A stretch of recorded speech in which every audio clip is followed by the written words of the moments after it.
มีหลายคนผ่านมาแล้วไปแต่เพื่อนเท่านั้นที่ยังห่วงใย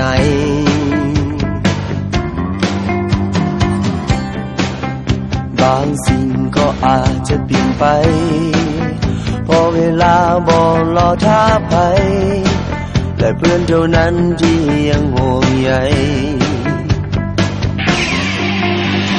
โอ้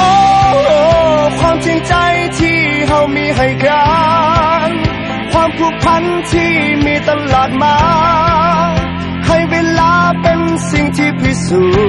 จน์บ่ว่าจะสุขหรือจะทุกข์โอ้ความทรงจำที่เฮาแบ่งปัน